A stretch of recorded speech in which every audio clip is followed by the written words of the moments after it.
because I'm looking at trying to invest as wisely as possible, and that means involving a team, of course.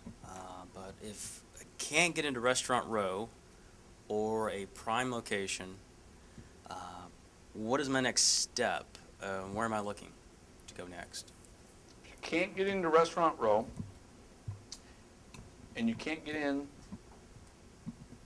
try that question again. I'm looking at investing wisely, Yes. first and foremost. There'd up be front. no reason to invest if you're not going to invest wisely. Right, and I can see the sacrifice in time and money and getting into a prime location. So if I'm unable to get into a prime location, such as Restaurant Row, or somewhere close to a prime location, what is my next step to avoid being abandoned by the traffic and losing business or not even getting any business because of the attraction of Restaurant Row being just so close? I guess, is your question, if I can't do things the right way, should I still get in business? Seriously? Your question is seriously, if I can't do things the right way, should I still get in business? No, where should I put it, essentially? What is my next plan? Think about that question. This is important for you to think about, because what you're saying is, I got this money burning a hole in my pocket. I got to do something. And I can't get really the right answers, so is it okay for me to go into something that's kind of right? Yeah, if you like rolling the dice. I don't roll the dice. If you look at my career, we don't have situations where clients fail. Rarely happens, because I don't roll the dice. If we do have situations where the client's not going to be successful, I tell them point blank, what are you, out of your mind? This is what you're doing wrong. This is what you need to do. Whether it offends them or not, I don't care either way. But I'm not going to fail.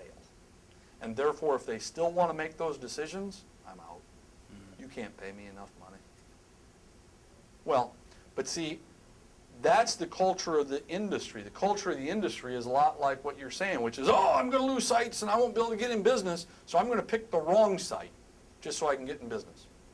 It's like marrying the wrong girl just so you can get married. Or marrying the wrong guy just so you can get married. Usually doesn't work. You'd be better off waiting for the right girl or guy. You'd be better off waiting for the right site. You'd be better off looking in a different pond. Plenty of ponds. Even a different city? Well, Yeah.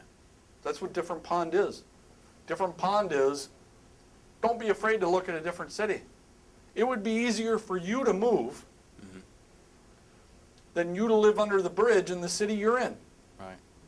Right? I mean, I get this all the time. I have to ask the question, would you move to Des Moines, Iowa? Would you move to Burgers Glob, Yugoslavia? Would you move to Nowhere Land in the middle of Canada? Would you move to out in the middle of nowhere in Iraq? And the answer has to be yes on all of them. What's the deal? Because what you're trying to come to is the exact opposite. And the exact opposite is, I got to get in the business, so I better go even if it's wrong. And the example I just gave is, no matter what you say to me, the answer is no, I'm not moving, because I love it here where I live. But what if somebody offered you $5 million to move to one of the places I listed? You'd do it. Well, the same goes true the other way. If you found the right site, but the site was in the wrong city, it would be easier for you to move to that city and build a new life there so you could be profitable. Right. Otherwise, just stay out of the business. And that's fine. Stay out of the business in the city in the wrong site. But see, there's more to it than the site. There's plenty of examples where you can come across it and say, you know what, I'm best off to hold. There's going to be plenty of opportunity to make money in the restaurant business for the rest of my life. Right. I'm better off doing it when it's right. Okay.